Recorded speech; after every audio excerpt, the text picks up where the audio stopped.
Jsem už 8 dní na cestě severem Moravy. Začal jsem v Orlických horách, přešel Králický Sněžník, Hrubý a Nízký Jeseník. Momentálně přespávám v Suchdole nad Odrou a do cíle mé cesty odtud zbývá ujít už jen 100 kilometrů.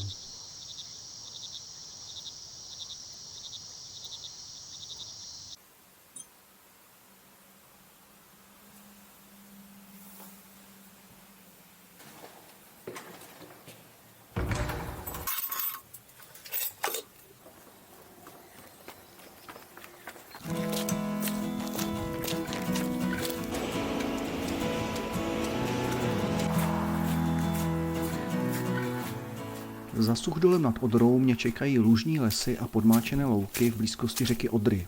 Podle plánu jsem měl spát někde tady, ale penzion v Suchdole byl vzhledem k počasí daleko lepší volbou.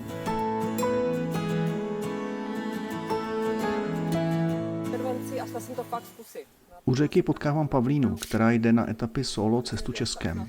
Chvíli pokecáme a pak pokračuju dál ke Starému Jičínu.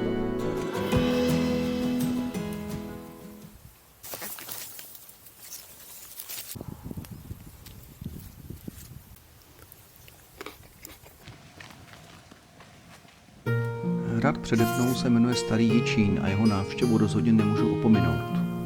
Hrad je poprvé připomínán v roce 1240 a sloužil k ochraně důležité zemské cesty do Polska. Za 30leté války byl poničen a od té doby chátral. Teď musím vystoupat na tenhle kopec, co se jmenuje Svinec. Předtím ale naberu vodu ze zdejší oční studánky, jejíž voda je údajně léčivá.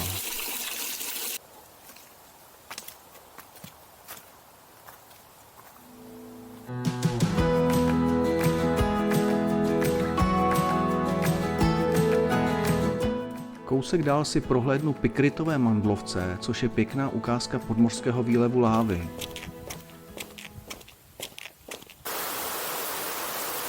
Tak a odteď to dál bez pláštěnky asi nepůjde.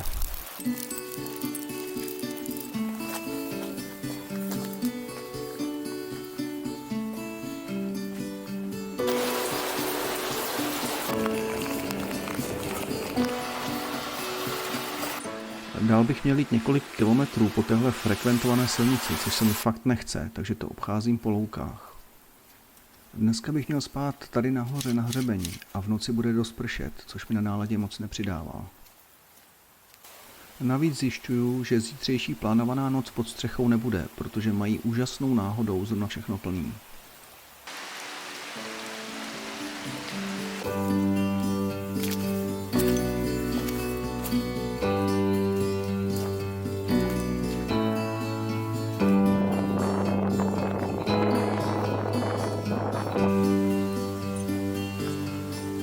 Tenhle přístřešek vypadá bytelně a i když zjevně příliš prostoru na přespání neposkytuje, je to aspoň něco. Fouká, občas prší, to teda bude noc. Noc nebyla moc příjemná, byla mi zima. Spal jsem tady dole vedle lavice v úzkém prostoru na kamenech a pořád jsem se budil obavou, že si propíchnu karimatku. Venku je typický vlezlý podzim, mlha, všechno je mokrý.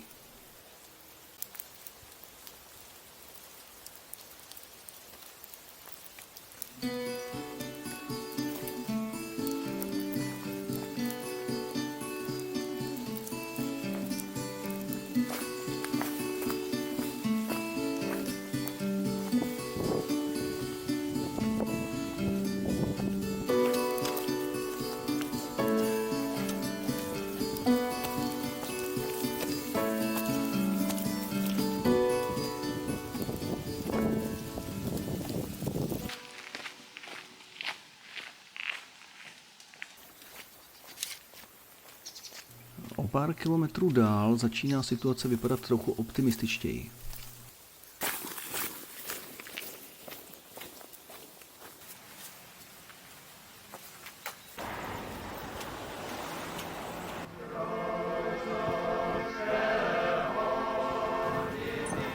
Do Rožnova pod Radhoštěm jsem dorazil symbolicky úderem 12. hodiny, takže si dám nejdřív oběd a následně v místním supermarketu doplním zásoby.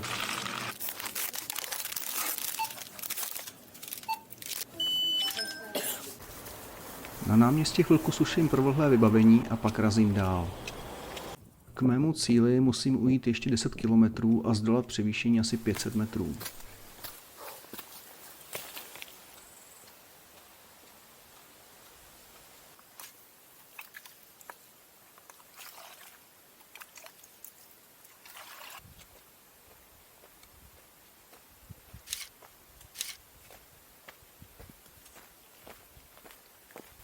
Jsem nahoře.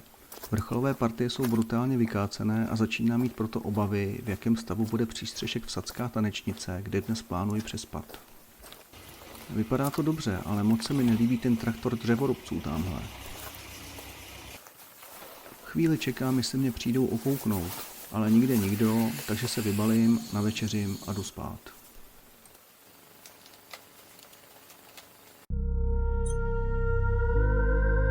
To ráno bylo prostě epický.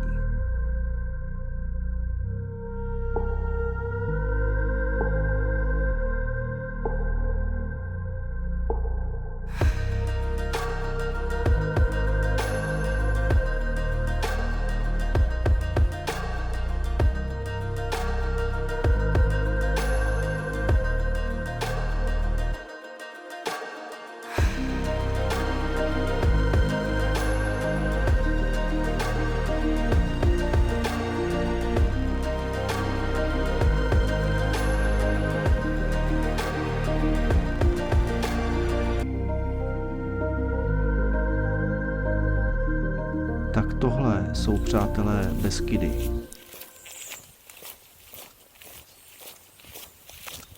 Tady jsem měl dneska spát a teď jsem hrozně rád, že to nevyšlo. Takže jednu poutnickou, jo? Jo, slivovice. Aha. 53, prosím. Jo? Tahle paní se nezdá, má za sebou Camino de Santiago a přesně ví, co takový poutník potřebuje. Jednu poutnickou. Odpoledne. Je výborná. Asi to bude tím, že se blížím ke konci, ale padá na mě smutná nálada. Tyve, nějak dostala ta poutnická slivovice, ty.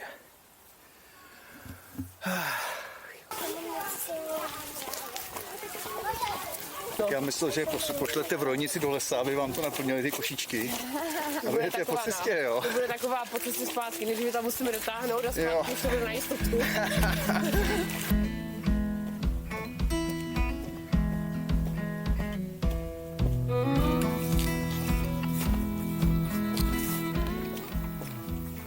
Pokračuju dál po hřebeni. Pokud byste zde čekali souvislý les, byli byste na omylu. V polovině 17. století zde vznikly rozsáhlé horské pastviny, takzvané javořiny.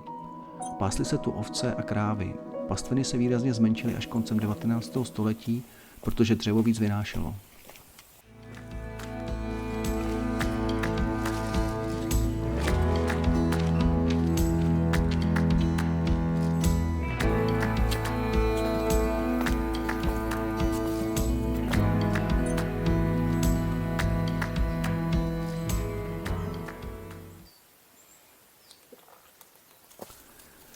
Vrchol Vysoké je nejvyšším bodem dnešní trasy.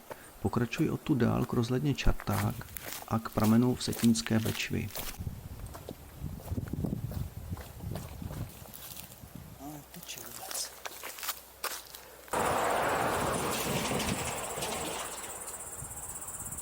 Na dnešek se mi podařilo zamluvit ubytování v horské chatě Kmínek, která leží přímo na československé hranici nedaleko hraničního přechodu Bumbálka.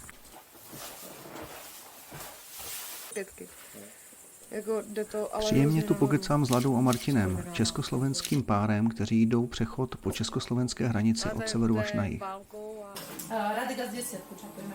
Když nemáte nic jiného, tak si ho dáme. Dělal jsem mi na výběr, to je dobře. A tak abyste aspoň byli. Jasně. Mimochodem, chata Kmínek je fakt super. Majitelé jsou moc milí a skvěle tu vaří. Večer ještě popovídáme s párem důchodců z Havířova, kteří tam robili na šachtě. A tady měli před revolucí podnikovou chatu a pak jdu spát.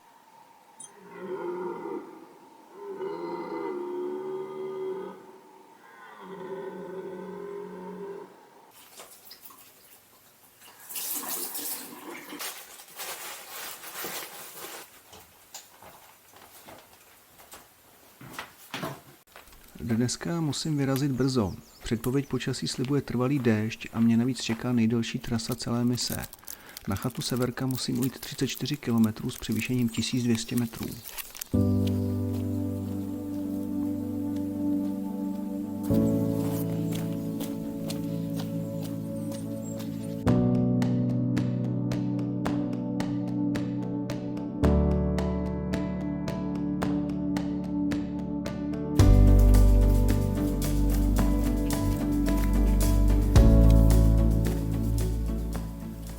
Dorazil jsem na vrch Bobek, který poskytuje pěkné výhledy do okolní krajiny.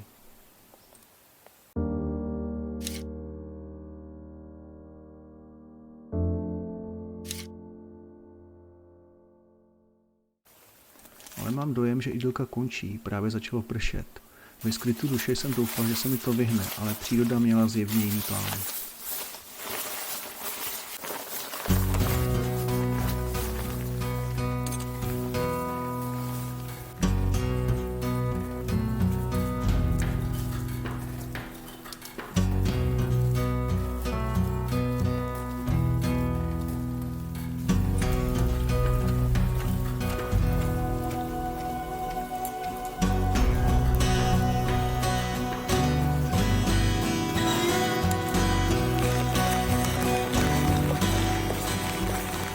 Mokro mi moc nevadí. Blbý je, že v tomhle nečase mají veškeré hospody a bufety cestou zavřeno. Neb nemají zákazníky. Naštěstí je u Bílého kříže velký altán, takže si můžu v suchu udělat oběd.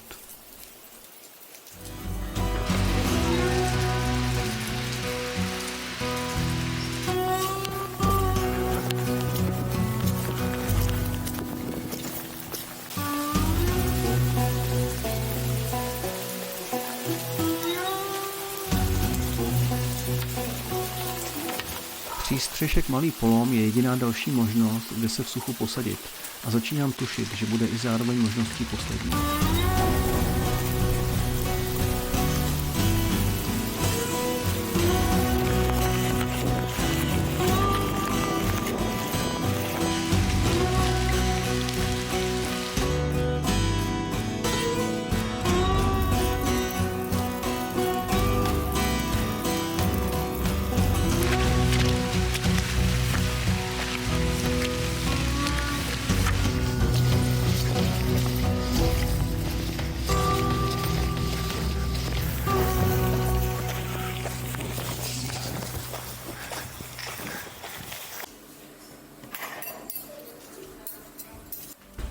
A tady, na chatě Severka, se má cesta víceméně uzavírá. Druhý den mě čeká už jen pár kilometrů do mostu u Jablunkova. Tak zas někdy příště.